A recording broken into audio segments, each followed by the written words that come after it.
vai ser. Tá ligado? Podemos. Vocês querem começar fazendo as perguntas?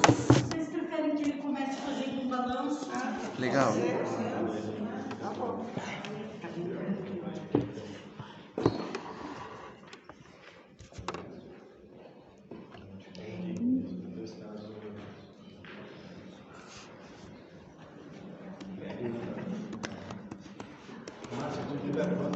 Pode começar, Jó. O que a gente gostaria de saber de você? Primeiro a gente começa com um balanço, a sua avaliação sobre o evento, tá?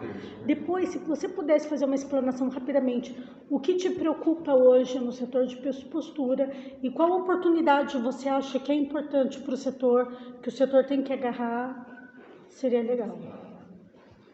Primeiramente, queria agradecer e parabenizar as Gavi e os AES por mais uma brilhante congregação. Esses eventos têm uma oportunidade muito grande para a gente trocar informações, conversar um pouco, aprender um pouco, trazer um pouco de conhecimento que a gente tem, e é um momento ímpar. E a organização, o evento brilhante, as palestras muito bem escolhidas, e o que a gente tem de expectativa é simplesmente unir cada vez mais o setor para que a gente possa mensurar números, para que a gente possa planejar melhor, porque a gente sempre comenta que a produção de alimentos ela precisa ser bastante responsável no planejamento de produção, responsável no planejamento de oferta, para que a gente não tenha déficit de produção, para atender a demanda do mercado. Então, o que a gente espera é que a gente continue se profissionalizando, continue se entendendo, continue fazendo um planejamento cada vez melhor e profissionalizando o setor. Essa é a expectativa que a gente tem. A gente tem o prazer e a honra de produzir o melhor alimento que existe, que é o ovo, e através de instituições e de entidades como a ASGAB, como o Instituto Ovo Brasil, como a BPA e como várias entidades de outros estados, tem essa responsabilidade, esse compromisso de unir o produtor, pensar juntos e crescer de forma organizada. Essa é a nossa expectativa. Legal. Alguém tem alguma pergunta para o Dijon?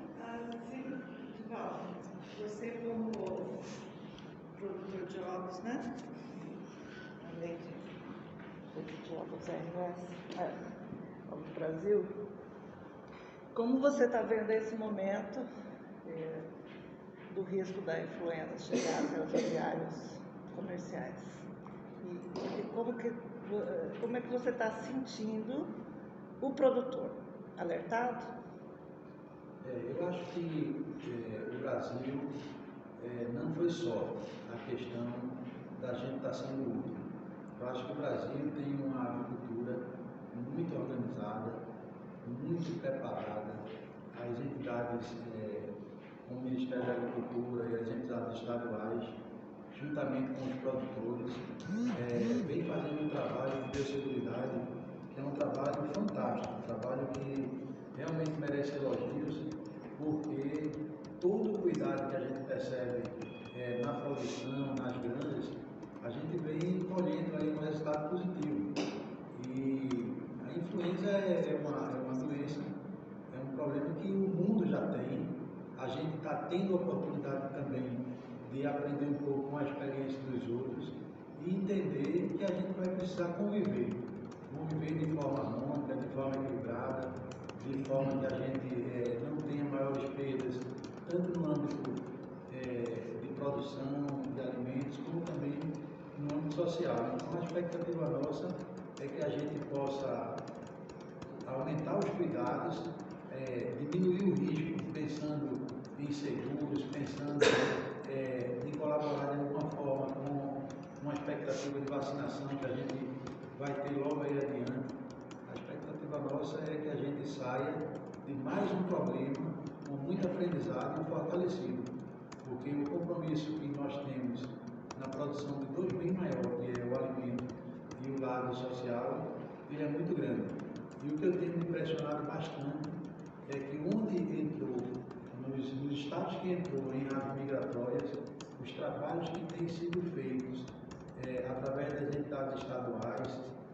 inicialmente com a Aves do Espírito Santo, trabalho que a gente só tem elogios, e com todo o apoio que a BPA tem feito e os órgãos governamentais tem sido realmente extraordinário. Então, vamos aprender com esse problema e tirar alguma vantagem, algum proveito para que a gente possa sair fortalecido.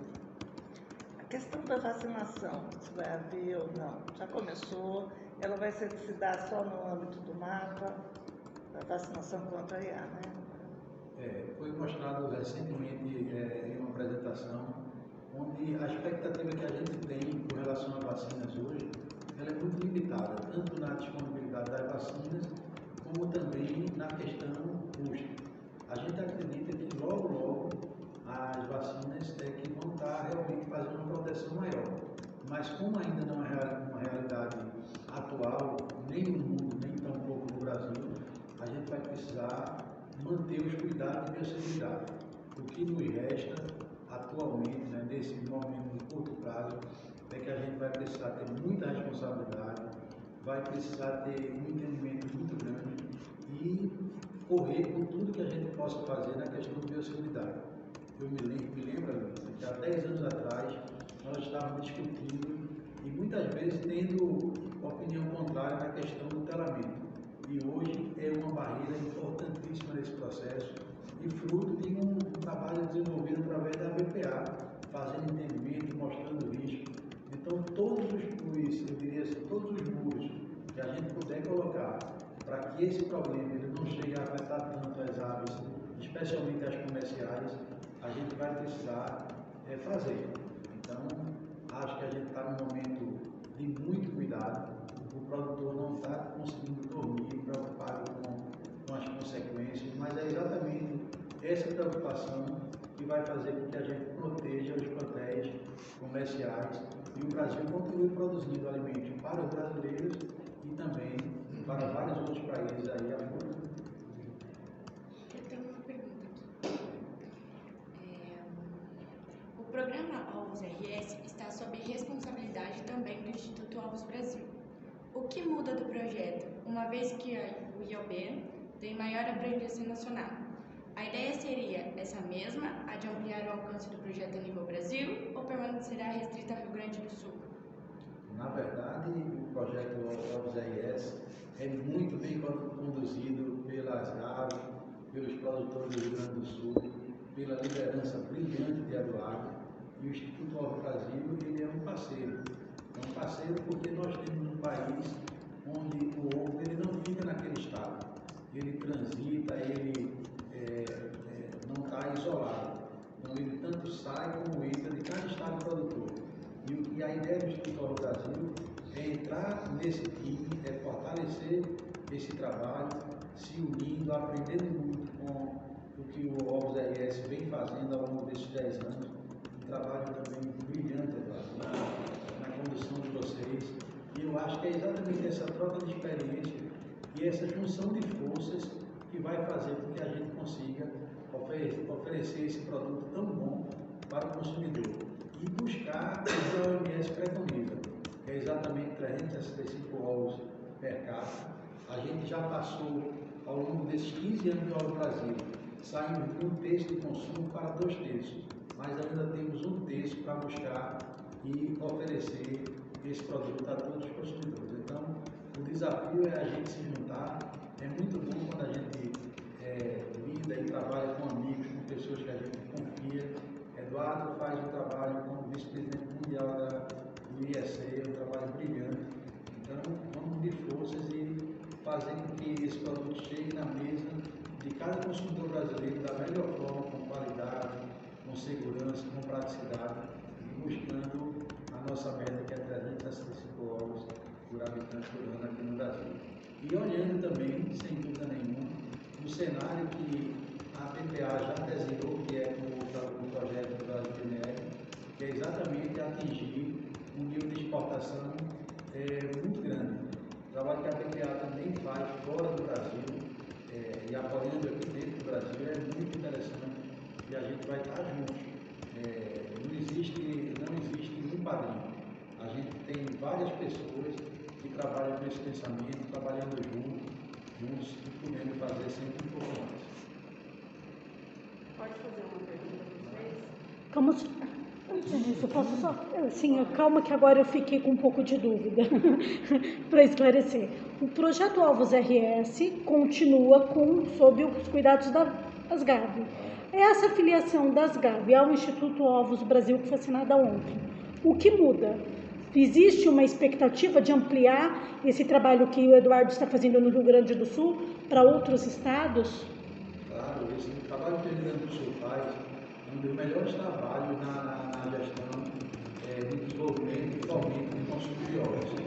Então, nós temos algumas entidades de destaque que a gente precisa falar, como a Alvos RS, como a AVIP, como a AVE de Espírito Santo, como a AVE de São Paulo. Então, todas essas experiências que existem no âmbito de cada estado, a ideia é a gente juntar e ampliar esse horizonte. Mas cada entidade continua fazendo seu trabalho de forma dentro do seu estado, e a ideia da Alvos Brasil é exatamente tentar aprender com a experiência deles e fazer com que esse trabalho se amplie em todo o Brasil. Porque quando a gente observa, no Brasil existem alguns estados produtores e todos os estados são consumidores. Então, tudo que a gente puder fazer para aprender, fazer melhor e se juntar para que a gente consiga atender a todos os estados do Brasil e todos os consumidores, mostrando e conscientizando para o consumidor que o ovo é um alimento completo, prático, saboroso e muito importante em todas as dietas, sem escolher a idade de quem vai consumir. Desde a criança à melhor idade, ovo é um alimento que faz bem, que é completo, que alimenta de forma a as pessoas. Então, a ideia é se juntar e fazer melhor. E cada estado vai continuar fazendo o seu trabalho, como já faz, de forma brilhante. Certo.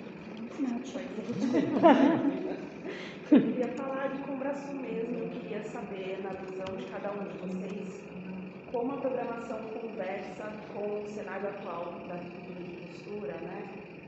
Como ela se alinha aí às demandas do mercado e dos produtores. Vou responder primeiro, tá? O Combrasul, eu tive a oportunidade de participar de todas as 4 edições.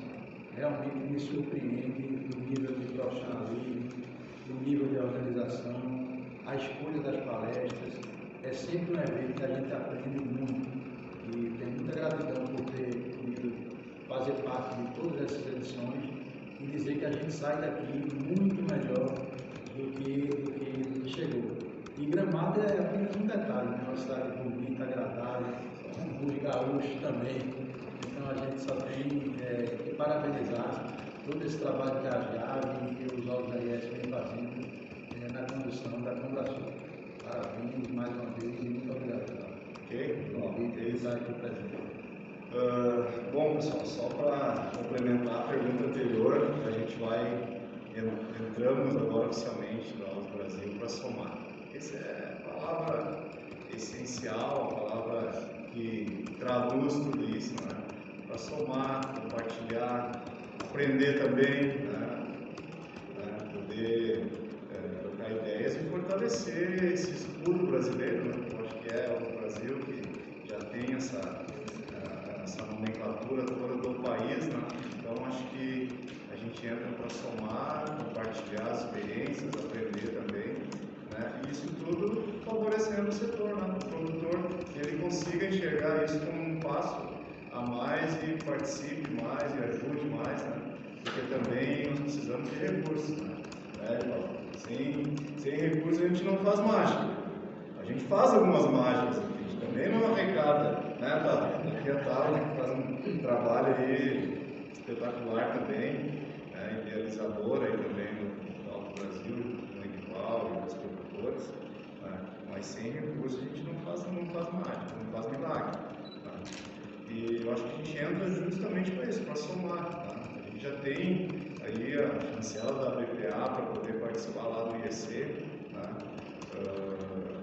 Mas também levando o Brasil, né, aprendendo com algumas situações. Por exemplo, essa conferência, né, que a gente está trazendo aqui, que está na 4ª edição, né, a gente se nós nos inspiramos nas conferências do IEC, justamente para poder unir as lideranças do setor, as entidades que realmente defendem o setor, os produtores, empresários que têm poder de decisão, né, e também o pessoal que está do outro lado, como foi falado hoje, ontem também, né, os fornecedores, né, que também precisam estar perto do produtor.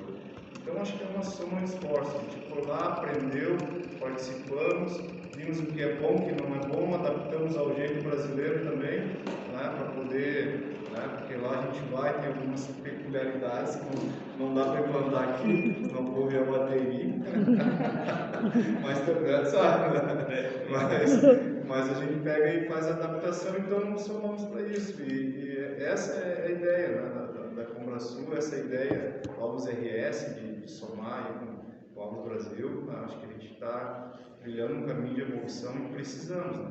Porque a gente está lidando aí, como foi comentado, a influenza aviária é um inimigo invisível. Aí a gente viu muita coisa que aconteceu lá fora, né? E às vezes o produtor aqui, a gente ouve isso. Não, isso não vai acontecer. Isso é coisa das GAR, é coisa da BPA. Esses caras das GAR já vêm aqui querer fazer reunião para a gente gastar mais. Tem gente que pensa assim ainda. Tem, então, assim, a gente está nesses fóruns justamente para poder trazer esse subsídio e poder implantar um ritmo mais, né, responsável e interagindo com os órgãos oficiais. Né? A gente tem um trabalho muito forte com eles aqui no Rio Grande do Sul, no sentido, assim como a BPA tem com o Ministério, Pernambuco também tem, né? Justamente porque nesse momento nós estamos todos do mesmo lado, né?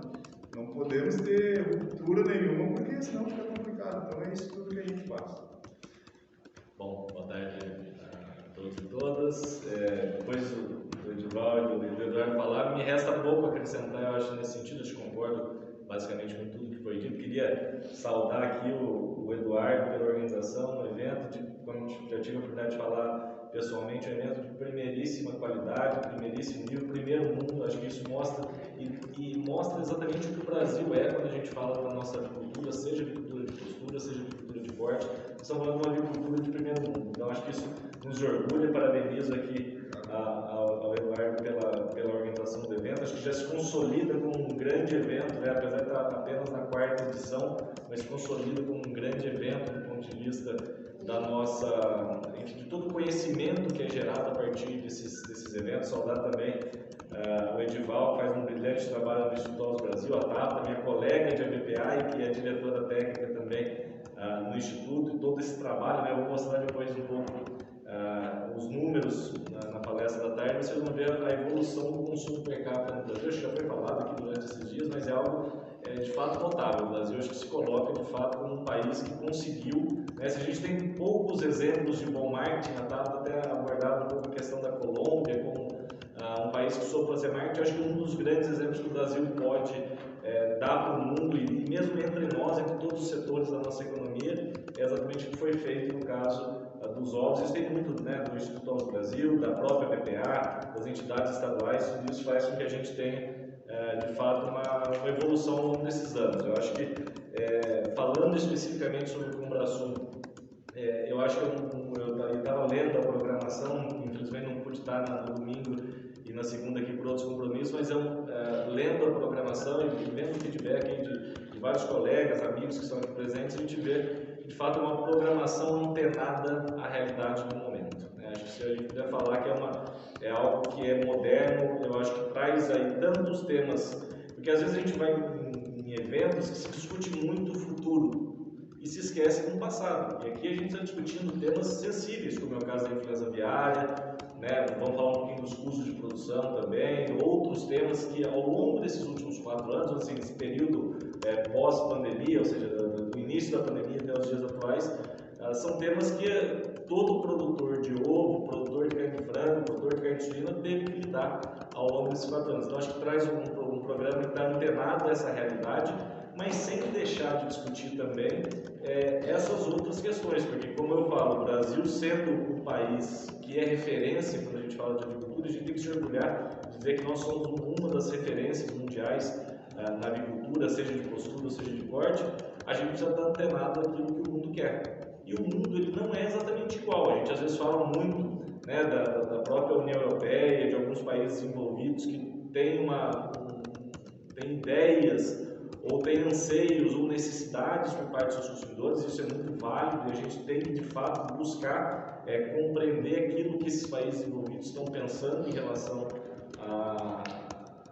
às necessidades de consumo, mas o mundo ainda tem 1 bilhão de pessoas que passam fome, né? E é importante a gente estar atento também a esse 1 bilhão de pessoas que passam fome. O Brasil, como um país que tem as condições naturais, tem a expertise, eu não me canso de ficar orgulhoso quando eu vou nos países, visitar os países e fazer uma série de reuniões, e às vezes vou falar com indústrias locais e sempre tem lá um brasileiro que é o diretor de produção, que é o gerente de não sei o que, da saúde animal. Ou seja, a gente, além de exportar os nossos produtos, a gente exporta expertise, exporta know-how, exporta profissionais, né? Então, com essa referência que a gente quando a gente fala da nossa atitude de corte, de postura, a gente tem que também pensar em todos os níveis da cadeia produtiva. Eu vou tentar mostrar um pouco na minha palestra que a gente tem que lembrar que tem 1 milhão de pessoas passando fome, e ao mesmo tempo a gente tem que lembrar que tem um europeu que está nos pressionando, que é outro país que está nos pressionando por estándares que eles julgam serem os mais adequados para esse momento na realidade deles. Então acho que é um pouco isso e mais que nada parabenizar. Acho que essa possibilidade também de networking entre as pessoas que estão aqui presentes. A gente se conhece, muitos de nós nos conhecemos já de muitos anos, mas é sempre bom voltar, né, trocar ideia, ver aquilo que está acontecendo. Às vezes um café ali sai uma solução para alguma coisa que eventualmente a gente está se debatendo lá, às vezes nas nossas propriedades e tudo mais. E isso sai a partir de uma conversa, de um lampejo que alguém comentou no café. Então, mais uma vez, parabenizar aqui ao Eduardo e todas as Gabi, né, pelo excelente Cobrasul. Espero ano que vem estar de novo aqui junto com vocês. 2025. 2025, vai estar igual contigo. Para o essencial, né? Ano que vem estaremos todos juntos em São Paulo. Deixa eu fazer minha propaganda então aqui de 6 a 8 de agosto de 2024, teremos lá o CIAVES no Parque Embi. Obviamente vocês estarão lá conosco e vai ser, acho que, mais um grande momento de sermos toda a cadeia reunida, como o Edivaldo falou. A gente precisa estar unido, né? As dificuldades são muitas, mas a gente precisa estar unido naquilo que a gente consegue estar unido. A gente vai estar sempre bastante unido. Eu tenho uma questão que pode ser para os três. A Tabata até comentou na palestra dela e eu muito falado também sobre essa questão de equilibrar os preços, né?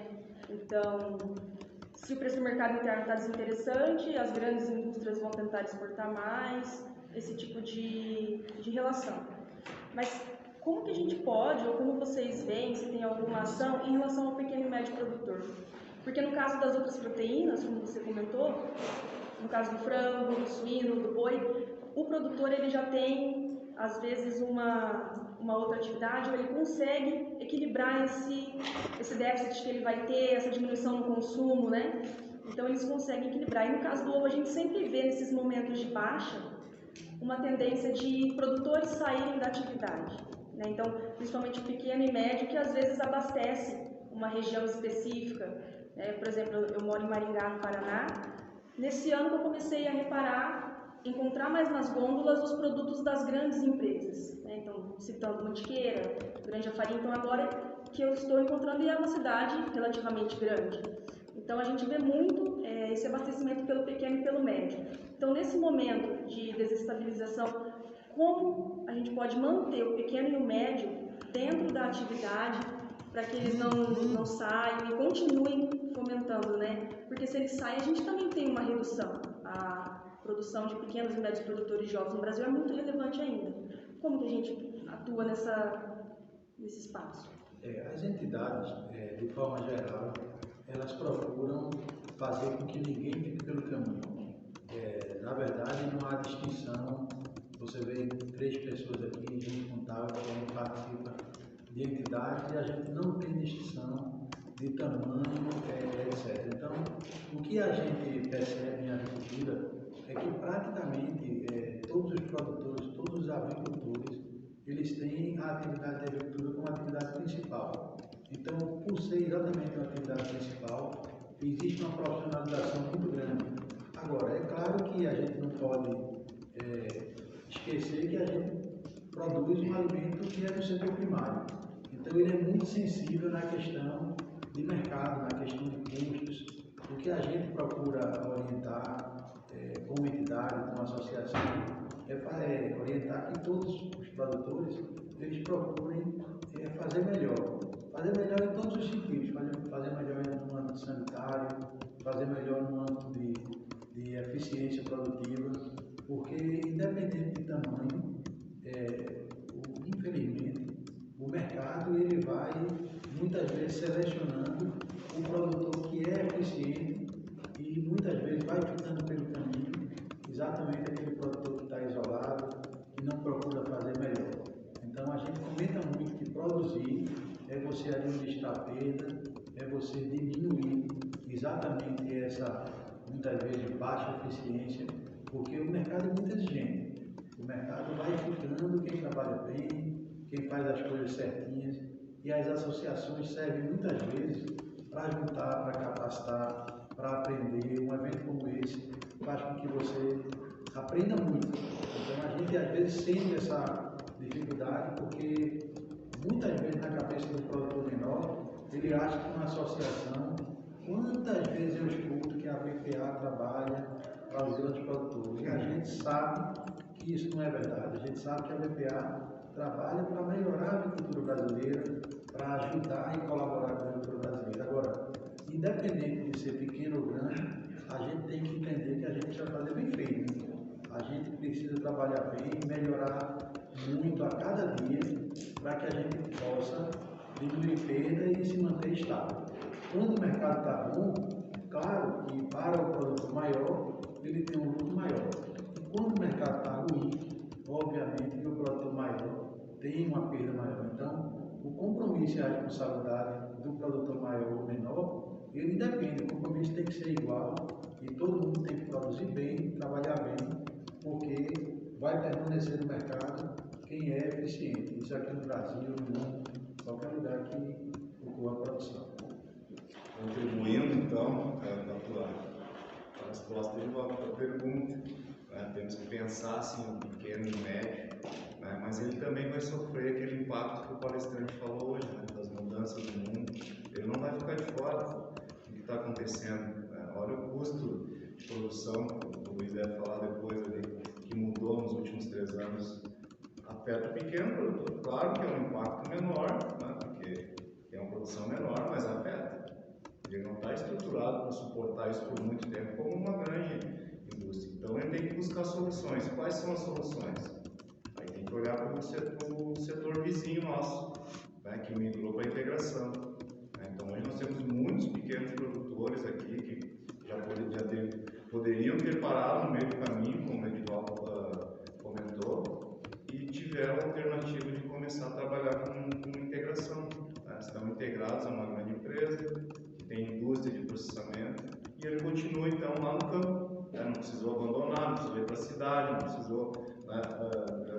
E tem a questão da sucessão também, que também hoje, como vocês viram ontem também. Então faço esse link assim.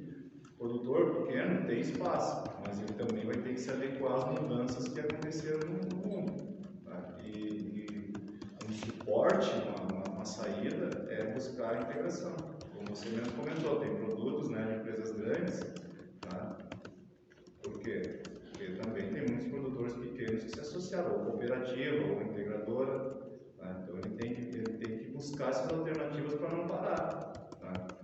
E a questão do preço é mercado. Nós temos uma situação agora que é reflexo de um planejamento do setor, que diminuiu a produção no ano passado, e junto teve um encontro de situações. Diminuiu a produção, o mundo começou a precisar de mais ovos, porque deu influenza e também deu a questão da guerra lá na Ucrânia que inflacionou. E aí o preço então está se mantendo. Só que até quando? Também a gente sabe disso. Como o Ricardo falou ali, que aconteceu no Ucrânia. Começaram a alojar, despencou de novo. Então assim, é um setor que tem altos e baixos, e que aprendeu muito também. E que eu acho que isso vai ajudar não só o grande produtor, mas o pequeno que tem que estar junto ali para poder rentabilizar. E ao mesmo tempo, além dele estar atento a todas as oscilações econômicas, tem todo esse pacote, né, de bem-estar, de sustentabilidade, né, questão toda aí de retirada de antibiótico, uma série de coisas que não vai só afetar o grande, todos. É só acrescentar aqui, acho que o Eduardo falou agora, tem uma coisa que é inexorável, né? Lei da oferta e demanda é infalível, né? Isso depois, naturalmente, o preço é, na verdade, um resultado do equilíbrio entre essas curvas. Basicamente, falando economicamente é isso, mas eu só queria trazer um ponto, acho que vocês falaram muito bem aí da questão para o pequeno e médio produtor, as ações que podem ser tomadas, enfim, tudo pode ser feito nesse sentido, mas eu queria voltar para o começo da tua pergunta, quando você fala um pouco das exportações. Eu costumo dizer que as exportações, elas fazem parte de um processo evolutivo. E você precisa você precisa construir uma maturidade exportadora. Porque a maturidade exportadora, o que eu digo, acho que foi comentado hoje também durante as palestras, de que não é porque o preço do mercado internacional está melhor, ou então está 2 centavos acima, então eu jogo um pouco para a exportação e depois o mercado, depois, a hora que isso vai para baixo, eu paro de exportar. Eu acho que aqui tem uma questão que a exportação ela tem que ser vista como um investimento. Não adianta a gente pensar nas exportações como ganhos eternos, porque ela não é. Ela é um investimento que você faz para adquirir essa maturidade exportadora, e daí eu trago o exemplo do frango. Lá em 1974, uma grande companhia, Sadia na época, começou a exportar para o Kuwait e para a Arábia Saudita.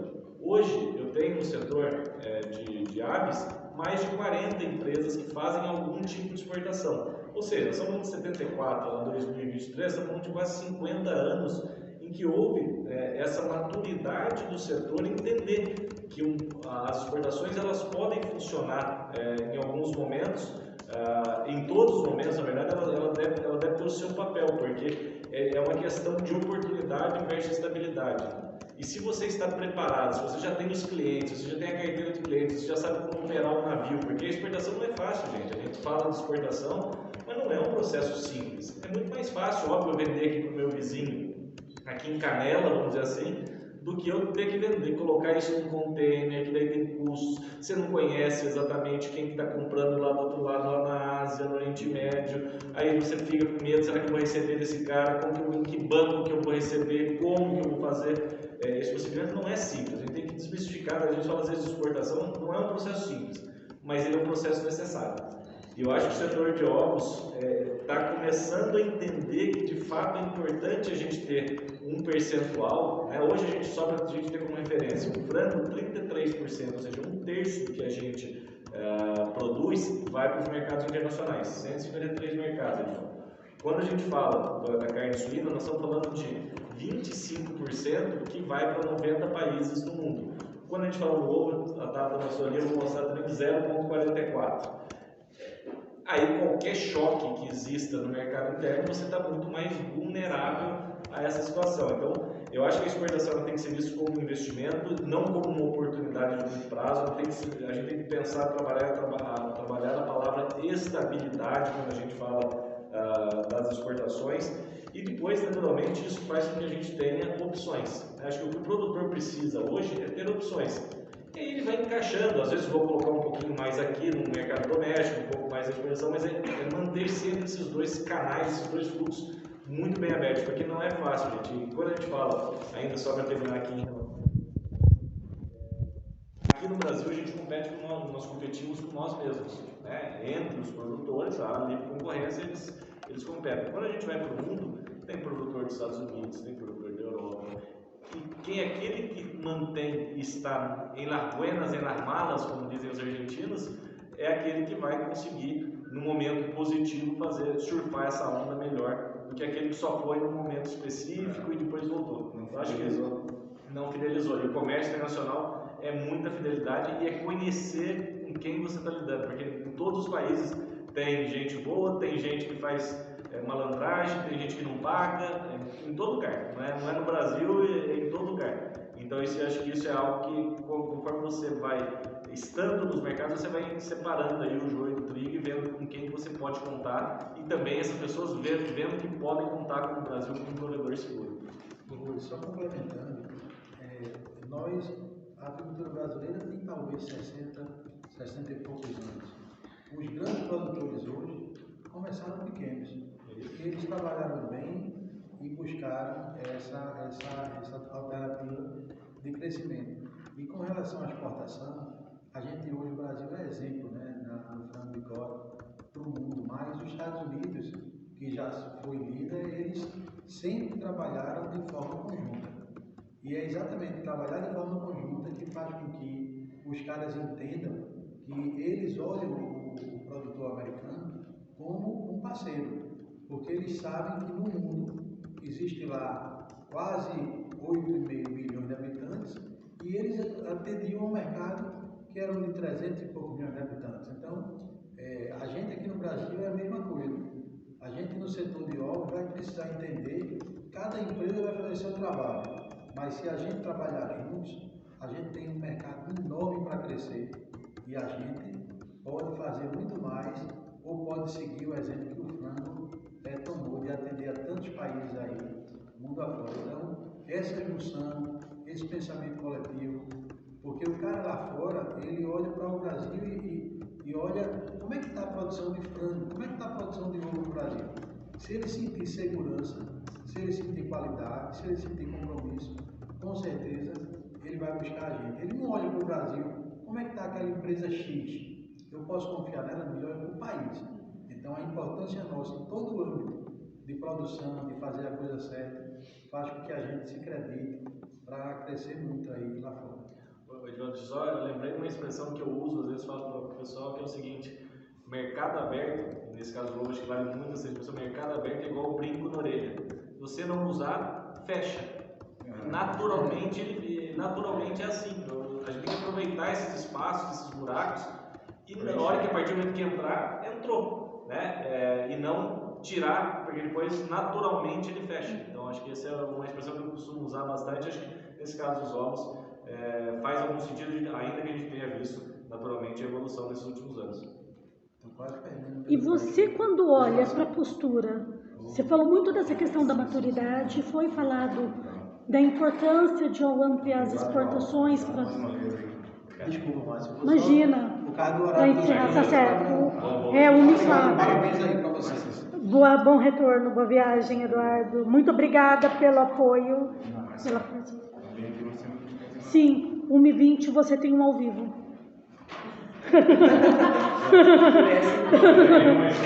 Se deixar, a gente fica aqui a tarde inteira. Não, mas assim, só queria concluir com o Rua.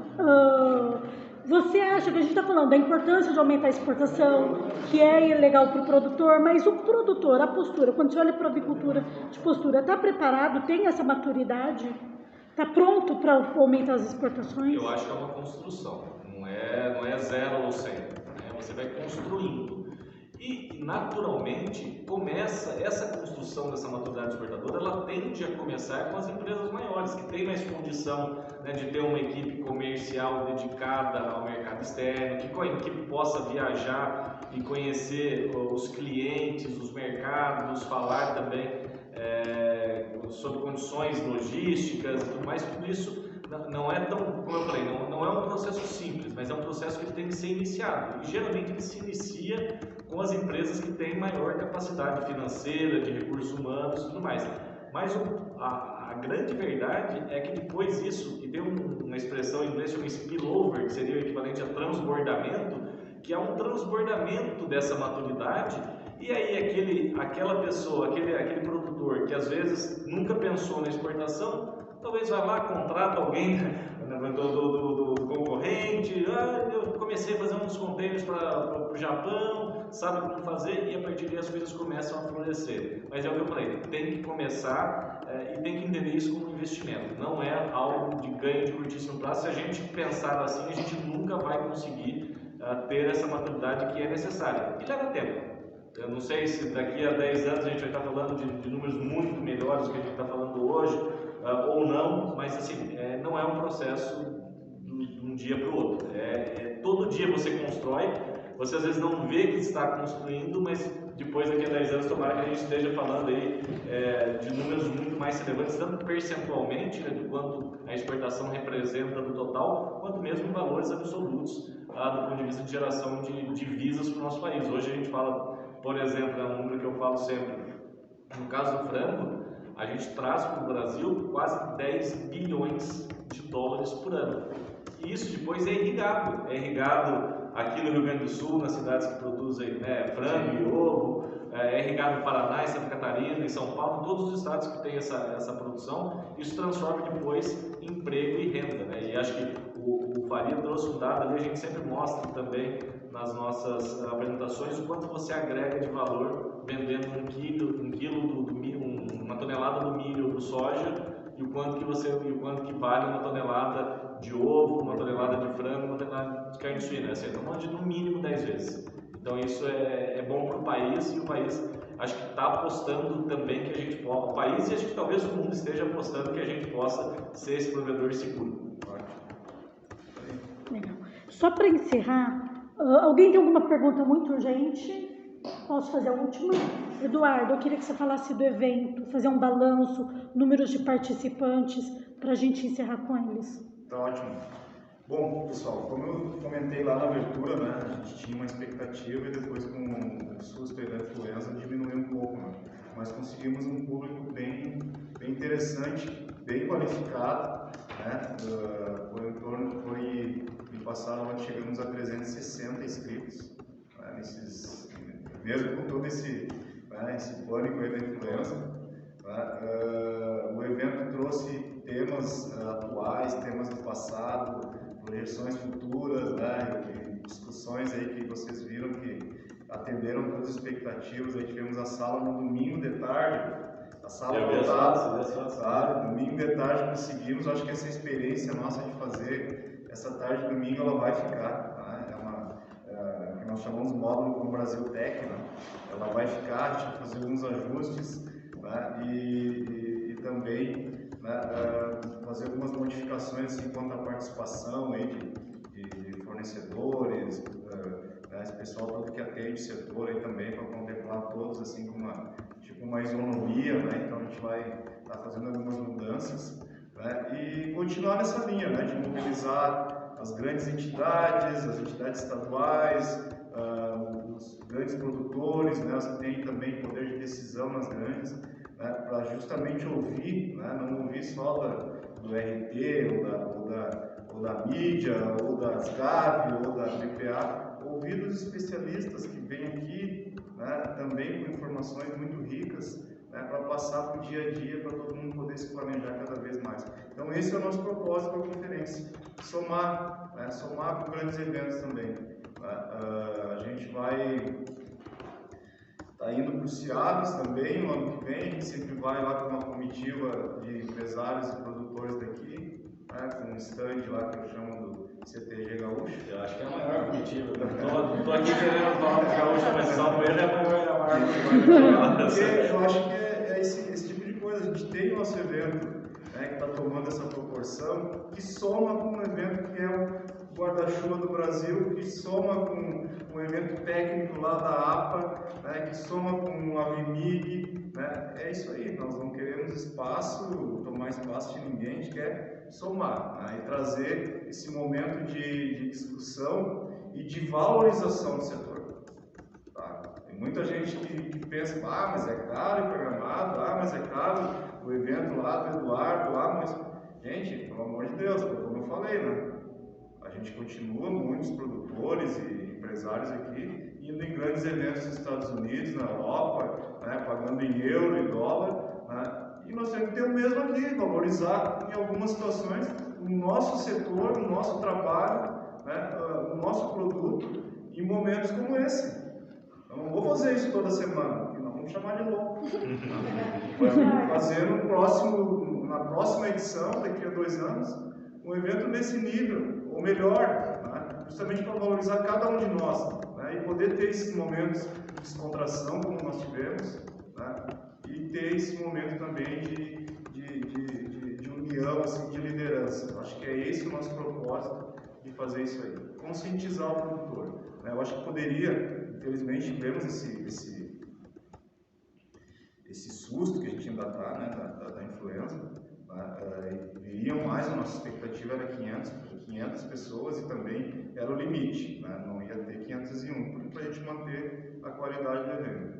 Né. Aí quando começaram os casos de influenza aqui no Uruguai, na Argentina, né, depois deu no Espírito Santo, nossa, o pessoal se assustou. Aí a BPA, fomos lá, falamos com o presidente Santin, fizemos a coletiva lá em São Paulo, né, Márcio? Acho que já deu uma bela tranquilizada, né, no pessoal, acho que foi uma estratégia muito boa. Né? Tivemos lá o amparo do Marcelo, da Tabata, né, do Rua, do Santin, foi muito bom, fizemos um café lá, né, um brunch, que se chama, né, e conversamos com vocês, conversamos com algumas empresas, nossa, aquilo ali multiplicou, aí voltaram as inscrições e tal, passamos de 250, tá? Santinho, Eduardo, vamos fazer, não podemos parar, nós não estamos deixando de ir para os países que tiveram influenza. Tá? Então a gente resolveu continuar e chegamos a esse número aí espetacular, com esse cenário todo de 360 inscritos e vamos continuar nessa linha. Já tem data do próximo? Data certa não, mas vai ser em junho. Junho? A gente só vai afastar do evento da VMIG lá, né? Tá. Que é mais no início, então a gente vai jogar... Provavelmente segunda quinzena de junho. Vai afastar dele. 2025. Porque o que aconteceu ali foi que quando teve a pandemia, nós tivemos que realocar de junho para novembro. Sim. Porque junho estava muito... Né? Os protocolos estavam muito rigorosos. E ali em novembro nós tivemos uma janela entre as primeiras variantes da Covid e depois começou aquela Omicron logo depois do nosso evento. Tivemos 400 a impressão pessoas. que deu foi que assim, apagou as luzes de um ano, acendeu no ano seguinte com a Omicron. Nós temos que estar enfrentando desafios, né? Às vezes são esses desafios aí de enfermidades, às vezes a natureza também, como teve agora 2 dias antes, um ciclone que nos assustou também, então a gente está preparado aí para fazer evento aí, até se tiver Mas vamos em frente. Já que você ia fazer. Eu ia fazer essa pergunta, já tinha dado da edição 2024. Ai, então a gente pode falar que o Eduardo ele é persistente. Teve influenza, continuou. Teve ciclone, continuou. Você é mesmo, Eduardo. Se lembrar da minha frase lá da semana de abertura, ela está voltada à persistência. Resiliência, é o cara. Então acho que a gente tem que persistir e eu queria também aqui agradecer a BPA, a pessoa do Rua, a Tabata também, que é uma guerreira, o presidente Santin, que veio aqui assim de modo relâmpago, né? Mas conseguiu ver e já botamos ele dentro de um carro, já largamos dentro do avião e no outro dia ele acordou já lá na Costa Rica. Sofreu. Mas acima de tudo, pessoal, eu vou falar uma frase que é repetitiva para vocês. A Helenita sabe, que está aqui conosco desde o início também. A nossa imprensa especializada, né, ela é exemplo para toda a imprensa aberta do Brasil e do mundo. Porque vocês fazem um trabalho focado, responsável, né, e procuram entender o assunto. Não é simplesmente buscar só quando tem polêmica, quando tem caos. Não, vocês estão aqui desde o início. A gente tem o maior orgulho de poder trazer vocês, porque vocês multiplicam realmente o que está acontecendo. Então, isso eu tenho dito, não vou parar de dizer, vão encher o saco, mas eu vou falar, vocês são a imprensa modelo, né? Eu queria agradecer a vinda de vocês aqui. Continue contando conosco. Muito obrigada a todos. Só uma sugestão à BPA, não sei se é o caso, mas para os próximos eventos que acontecendo aqui no Brasil, como a BPA é quem rege tudo, eu sugiro que vocês soltem um comunicado para que tranquilize os produtores que a vida segue, que a granja dele estando dentro do que deve estar, não precisa ter medo, né? Sim. Pode participar Protocolo de biosseguridade. Isso a gente divulgou muito, né? Exatamente. Aqui também.